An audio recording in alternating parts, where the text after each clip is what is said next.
আমাদের একটা নতুন সামাজিক চুক্তি দরকার।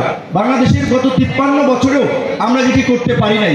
গত 1.5 দশকে ফ্যাসিবাদের যাতাকলে শুধুমাত্র রাজনীতি, গণতন্ত্র, ভোটাধিকারী পৃষ্ঠ ছিল না, সমাজের সর্বস্তরে নৈতিকতা, নৈতিক মূল্যবোধ হারিয়ে গিয়েছে।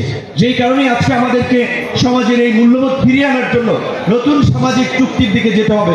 সেক্ষেত্রে শিক্ষকদেরকে অগ্রণী ভূমিকা পালন করতে হবে। শিক্ষকদেরকে আদর্শ সমাজ গঠনের জন্য কাজ করতে হবে, যেটি আমাদের সম্মানিত আজকের প্রধান অতিথি তিনিও কিন্তু বলেছেন। আমরা যদি মানসিকতার পরিবর্তন না করতে পারি তাহলে কিন্তু আসলে এই পরিবর্তন স্থায়ী হবে না। আজকে আমরা নতুন সংবিধানের কথা বলছি, রাষ্ট্র সংস্কারের কথা বলছি, জনবান্ধব প্রশাসন, জনবান্ধব আইন শৃঙ্খলা বাহিনীর কথা বলছি। আমাদের মানসিকতা যে গত 1.5 দশকে যেখানে গিয়ে ঠেকেছে, সেই মানসিকতার যদি পরিবর্তন না হয়, রাষ্ট্র সংস্কার, নতুন সংবিধান দিয়ে কিন্তু কার্যকর পরিবর্তন হবে না। আপনারা স্কুল এবং কলেজে যারা শিক্ষকরা আছেন, শিক্ষার মূল ভিত্তিটা রচনা করে স্কুল কলেজের শিক্ষকরাই। সুতরাং আগামীতে যেন আদর্শ একটা প্রজন্ম গড়ে তুলতে পারি, আমরা নৈতিক মূল্যবোধ সম্পন্ন একটা নতুন প্রজন্ম গড়ে তুলতে পারি, সেজন্য আপনাদের ভূমিকা অনস্বীকার্য। এবং একটা বিষয়টা বাংলাদেশে ওপেন সত্য, বাংলাদেশে বোধহয় সবচেয়ে মর্যাদার দিক থেকে, বেতনের দিক থেকে, সুযোগ সুবিধার দিক থেকে শিক্ষকরাই পিছিয়ে। সরকারের অন্যান্য সকল কর্মকর্তা কর্মচারীদের অনেক ধরনের সুযোগ সুবিধা থাকে। উদাহরণস্বরূপ আপনি বলেন, যিনি বিসিএস দিয়ে আপনার ছাত্র, প্রথম দফায় যিনি অ্যাসিস্ট্যান্ট কমিশনার অফ ল্যান্ড বা ভূমি কমিশনার হন, যাকে আপনারা ম্যাজিস্ট্রেট বলেন, তিনি তার যে পাওয়ার একটা উপজেলায় কিংবা ফোন করলে তার যে গুরুত্ব, একজন আপনার কলেজের অধ্যাপক কিংবা বিশ্ববিদ্যালয়ের অধ্যাপক তার সেই গুরুত্বটা নাই এই সমাজের বাস্তব। এটা সত্য।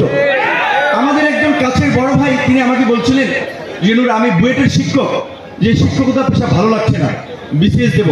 বললাম, ভাই আপনি ত্রিপলিতে বুয়েট থেকে পড়াশোনা করছেন, টিচার হয়েছেন, বুয়েটের মতো প্রতিষ্ঠানে আপনি কেন শিক্ষকতায় যাবেন? বলছি, দেখো আমার বাড়ি কুষ্টিয়া অঞ্চলের দিকে, ঈদের সময় আমি বাড়ি যাব, আমি ট্রেনের টিকিটটাও পাই না। তো আমার বন্ধু সে এই আপনার ম্যাজিস্ট্রেট, তো তাকে দিয়ে আমার টিকিটটা ম্যানেজ করাতে হচ্ছে, মানে তার একটা পাওয়ার আছে। তো এই যে বিসিএস কেন্দ্রিক যে ক্ষমতার অপব্যবহার এবং অর্থবিত্তের মালিক বনে যাওয়ার যে একটা সংস্কৃতি, যার কারণে মেধাবী ছাত্রদের বেশিরভাগেরই প্রথম পছন্দ থাকে বিসিএস। কিন্তু আমি মনে করি যে যারা বিসিএস দিবে, আগামী নেতৃত্ব দিবে, সেই তরুণদের, সেই শিক্ষার্থীদের যে মেধার ভিত্তিটা রচনা করছে প্রাথমিক বিদ্যালয় এবং মাধ্যমিক উচ্চ মাধ্যমিক বিদ্যালয়গুলো, সেই শিক্ষকদের যথাযথ মর্যাদা এবং সুযোগ দেওয়া হচ্ছে না। শিক্ষকরা কেন দ্বিতীয় শ্রেণীর চাকরি করবেন? প্রত্যেক পেশা, সেটা প্রাইমারি হোক, হাই স্কুল হোক, কলেজ হোক, শিক্ষকদেরকে অবশ্যই সমস্ত ধরনের শিক্ষকতা পেশা এবং শিক্ষকদেরকে প্রথম শ্রেণীর চাকরিতে উন্নীত করতে হবে। আজকে সরকারি যে বেতন কাঠামো, সেটা বিসিএস এর কিংবা প্রথম শ্রেণীর সকলের জন্যই আপনার নবম গ্রেডে যারাই জয়েন করে, বাংলাদেশের মতো একটা জনবহুল রাষ্ট্রে, বাংলাদেশের মতো একটি জনবহুল রাষ্ট্রে শিক্ষার দায়িত্ব সরকারকে নিতে হবে। সকলের জন্য সুস্বাস্থ্য নিশ্চিত করার জন্য, চিকিৎসা সেবা নিশ্চিত করার জন্য, সকলের জন্য স্বাস্থ্য বীমা কিংবা সার্বজনীন স্বাস্থ্য সেবা নিশ্চিত করতে হবে। আজকে গবেষণায় দেখা গেছে বাংলাদেশে প্রতি বছর 18 থেকে 20% মানুষ নতুন করে আপনার দারিদ্রতার শিকার হয় শুধুমাত্র চিকিৎসা ব্যয় মেটাতে গিয়ে। বঙ্গবন্ধু শেখ মুজিবুর রহমান মেডিকেল বিশ্ববিদ্যালয়, যেটা বিএসএমএনইউ, একজন ভাইস চ্যান্সেলর বলেছিলেন, ডাক্তাররা যদি কমিশন না খায় 60% চিকিৎসা ব্যয় কমে যাবে।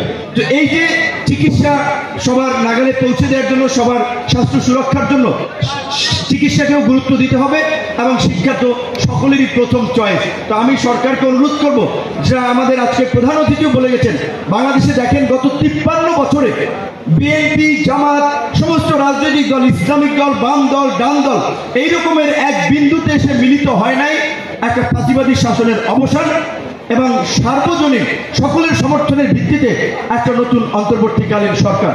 সুতরাং সরকারকে আমরা অনুরোধ করব, আমি গ্রামের ছেলে, আমি গ্রামেই ফিরে যাবো, ঢাকা শহরে আমার কোনো বাড়ি থাকবে না, সেই রাজনীতি আমরা করতে চাই না। অর্থবিত্তের মালিক হওয়ার জন্য রাজনীতি করছি না, এটা আপনাদের সাথে কমিটমেন্ট করে গেলাম। আপনাদের ছাত্র হিসেবে আপনাদের কাছে একটা অঙ্গীকার চাই, আগামীর বাংলাদেশ বিনির্মাণ করার জন্য নৈতিক মূল্যবোধ সম্পন্ন, মানসম্মত শিক্ষা আপনার শিক্ষার্থীদের কিংবা তরুণ প্রজন্মকে দেওয়ার জন্য আপনারা একজন আদর্শ শিক্ষক হিসেবে নিজেকে তুলে ধরবেন, নিজেকে উপস্থাপন যেন আপনার ছাত্ররা আপনাকে অনুসরণ করতে পারে।